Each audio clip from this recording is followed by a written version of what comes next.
आणि आता बातमी एबीपी माझाच्या इम्पॅक्ट संदर्भातल्या आहेत। 3 बातम्या आहेत एकूण। लातूरमध्ये बैल नसल्याने शेतकऱ्यानं पत्नीला नांगराला झुंपल्याचं धक्कादायक वास्तव समोर आलेलं होतं। माझाच्या बातमीनंतर लातूरच्या शेतकऱ्याला मुख्यमंत्र्यांनी मदतीचा हात दिलेला पाहायला मिळतोय। हीच ती बातमी होती जी आम्ही दाखवली होती आणि त्यानंतर आता या बातमीचा इम्पॅक्ट पाहायला मिळतोय। दुसरीकडे अकोला जिल्ह्यातल्या अकोटमध्ये युरिया वाटपातील प्रशासनाच्या बेजबाबदार कारभाराची दखल देखील प्रशासनाला घ्यावी लागली आहे। ही देखील बातमी समोर आलेली होती। त्यानंतर नागपूरमधली बातमी, क्रीडा संकुलाची महापौरांकडून दखल घेण्यात आली आहे। अर्धवट काम पूर्ण करण्याचं आश्वासन देखील देण्यात आलंय। तो या 3 बातम्या आपल्या समोर आहेत। एबीपी माझाने बातम्या लावून धरल्या आणि त्याचा इम्पॅक्ट अर्थातच आता बघायला मिळतो।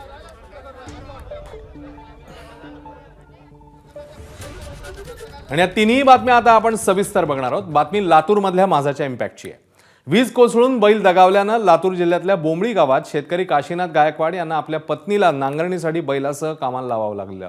शेतकरी दाम्पत्याचे हे हाल एबीपी माझाने दाखवल्यावर जिल्हा प्रशासनापासून अगदी मुख्यमंत्र्यांपर्यंत सर्वांनीच याची दखल घेतली। मुख्यमंत्र्यांनी संवेदनशीलता दाखवत या प्रकरणात मदतीसाठी धाव घेतली आहे। मुख्यमंत्र्यांनी तातडीने जिल्हाधिकाऱ्यांना फोन करून बैल उपलब्ध करून देण्याचे आदेश दिले। त्यानंतर जिल्हाधिकारी भारत बास्तेवाड यांनी एक बैल उपलब्ध करून तो गरीब शेतकऱ्याला दिलाय। गायकवाड यांचा एक बैल वीज पडून मृत्युमुखी पडलेला, दुसरा बैल विकत घेण्याएवढी त्यांची परिस्थिती नव्हती, त्यामुळे नांगरणीसाठी त्यांच्या पत्नीला बैलासह झुंपावं लागलेलं। दरम्यान गायकवाड यांच्या पहिल्या बैलाच्या मृत्यूनंतर सानुग्रह मदत म्हणून 32,000 रुपयांचा निधी देखील सुपूर्द करण्यात आलाय। तर हाच तो व्हिडिओ काल समोर आलेला होता आणि त्यानंतर याची तातडीने दखल घेण्यात आलेली आहे। सरकार दरबारी मुख्यमंत्र्यांनी दखल घेतली थेट आणि जिल्हाधिकाऱ्यांशी संवाद साधून ही मदत जी आहे ती पोहोचवण्याचं पाहायला मिळतंय। तसंच पहिल्या बैलाच्या मृत्यूनंतर देखील मदतीचा हात देण्यात आलाय। 32,000 रुपयांचा तो निधी देखील सुपूर्द करण्यात आला।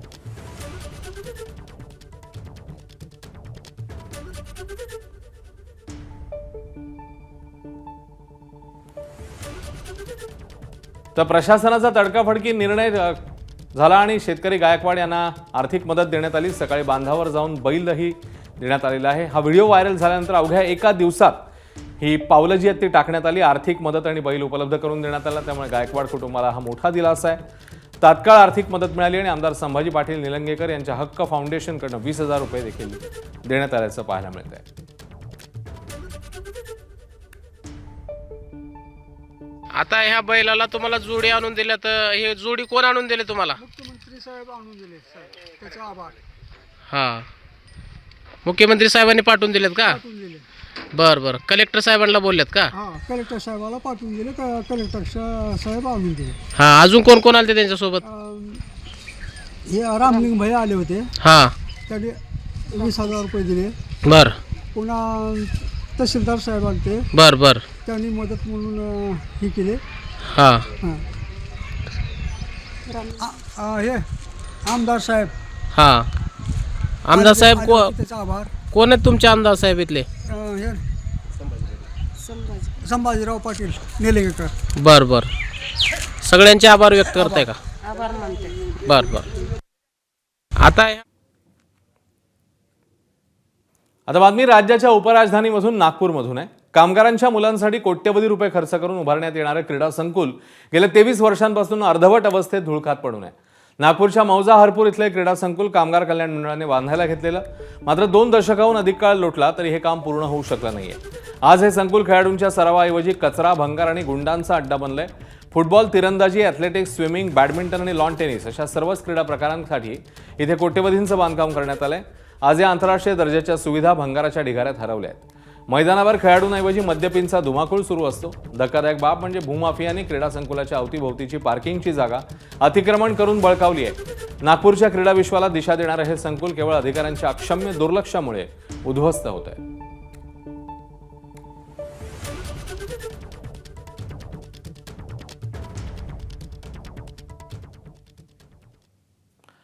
तर माझाने बातमी दाखवल्यावर नागपूरच्या महापौरांनी याची दखल घेतली। वर्षानुवर्ष काम रखडल्याची कबुली त्यांनी दिलीच, पण त्याचबरोबर अतिरिक्त निधीचा प्रस्तावही शासनाकडे पाठवला अशीही माहिती दिली।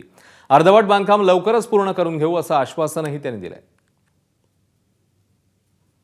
आपलं म्हणणं खरं आहे की गेल्या अनेक दिवसांपासून त्या स्टेडियमचं काम हे आहे जे आहे ते रखडलेलं आहे, पण माननीय आमदार साहेब मोहनभाऊ मते यांच्याही माध्यमातून त्या गोष्टीचा पाठपुरावा होतो आहे. महानगरपालिका म्हणून आम्ही देखील सगळे मिळून त्या गोष्टीचा पाठपुरावा करतो आहे. प्रस्तावही तयार आहे आणि मी आपल्याला एवढं खात्रीशीर सांगू शकते की माननीय नितीनजी यांनी जे ठरवलं आहे की या शहरातील हे शहर आता खेळांसाठी ज्या अर्थाने प्रसिद्ध व्हावं, त्याला वेगळा एक जिल्ह्याचा दर्जाही या शहराला आता मिळाला आहे. त्या अर्थाने निश्चितपणे हे स्टेडियम येत्या नजीकच्या दिवसांमध्ये आपल्याला चांगल्या अर्थाने आणि सुशोभित पूर्ण झालेले दिसेल.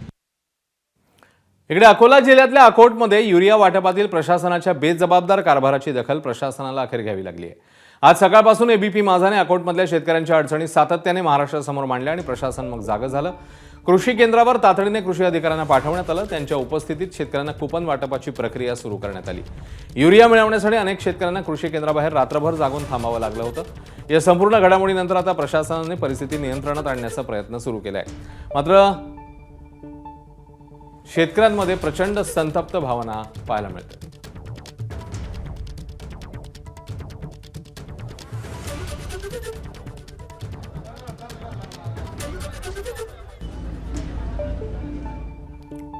यासोबतच कृषी केंद्र संचालकांनीही एबीपी माझाला धन्यवाद दिले.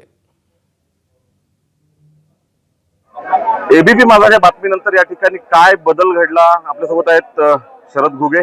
सकाळी आम्ही बातमी दाखवली, त्याच्यानंतर काय तुम्हाला काय जाणवलं म्हणजे तुम्ही आम्हाला हेच की बुवा या लोकांची व्यवस्था काय, मग आम्ही नाश्त्याची व्यवस्था, चहाची व्यवस्था, हे जवळपास आम्ही चॅनलच्या समजा आमचं हे लक्षातही नव्हतं, पण आपण एबीपी माझानं आमच्या लक्षात आणून दिलं आणि आम्ही जे आमच्याच्यानं व्यवस्था झाली ते आम्ही चहा पाण्याची, पोह्याची, नाश्त्याची सर्व व्यवस्था आणि सावलीत बसण्याची सर्व व्यवस्था आम्ही केली. नेमकं हीच ताकद एबीपी माझाची आहे. उमेश अरुणे, एबीपी माझा, अकोट, अकोला.